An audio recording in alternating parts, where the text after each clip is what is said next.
जब मेरी शादी हुई थी तो उस समय मैं केवल 26 साल की थी। अपनी शादी को लेकर मैं बहुत ज्यादा खुश थी।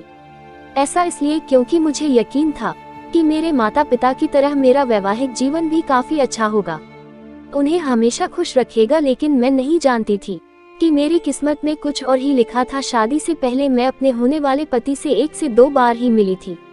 वो काफी शर्मिला था। उसे देखकर मुझे यही लगा कि वह मेरे लिए एकदम परफेक्ट है। मैं अपने फैसले से काफी ज्यादा संस्कृत थी। मेरे पिता ने भी मेरी शादी बहुत अच्छे से की थी, लेकिन शादी की पहली रात मेरे साथ कुछ ऐसा हुआ जिसने मेरी जिंदगी को बुरी तरह से हिला कर रख दिया। सभी जानते हैं कि शादी की रात कितने मायने रखती है। इस अनुभव को यादगार बनाने के लिए मैं खुद को तैयार रखा था। मेरे पति अंदर आए बैठे और मुश्किल से कुछ मिनट ही मुझसे बात की। उन्होंने ये कहकर बात खत्म कर दी कि वह थक गए हैं। मैं भी यही सोच कि शादी की रस्म के कारण थकान हो ही गई होगी, इसलिए मैंने भी इस बात पर ज्यादा रिएक्ट नहीं किया। मेरी शादी को 1 सप्ताह बीत चुका था और मेरे पति ने मुझे अब तक छुआ तक नहीं था। मुझे कुछ अजीब सा लग रहा था। मैं अपनी तरफ से पहल नहीं करना चाहती थी, ऐसा क्योंकि मैं भी बहुत शर्मीले स्वभाव की हूँ। वैसे तो सब ठीक था, लेकिन एक चीज जो मुझे बार बार परेशान कर रही थी, उसे मेरे साथ फिजिकल होने में कोई दिलचस्पी क्यों नहीं थी। यही नहीं, जैसे जैसे समय बिता गया उनके साथ रहकर मुझे ऐसा लगने लगा था वह मेरे पति बनने की बजाय दोस्त बना रहना ज्यादा पसंद करते हैं। दिन बीते गए, वैसे ही मुझे हर रोज एक नई चीज का अनुभव होने लगा। लेकिन अभी हमारे बीच कुछ न्यू कपल वाली फीलिंग नहीं थी। ऐसा लग रहा था कि शादी करना और इसे बनाए रखना उनकी मजबूरी बन गई थी। मैंने कभी उनसे शिकायत नहीं की, ऐसा इसलिए क्योंकि वह बेहद नेक दिल और दयालु इंसान था। मुझे उनके साथ इसी तरह की कोई दिक्कत नहीं थी, लेकिन इसके बाद भी मुझे लगता था कि मेरी शादी में कुछ कमी थी। हमारी शादी को 1 साल बीत गया और हमारे बीच छोटी सी बात को लेकर झगड़ा हो गया, जो वास्तव में गंभीर लड़ाई में बदल गया।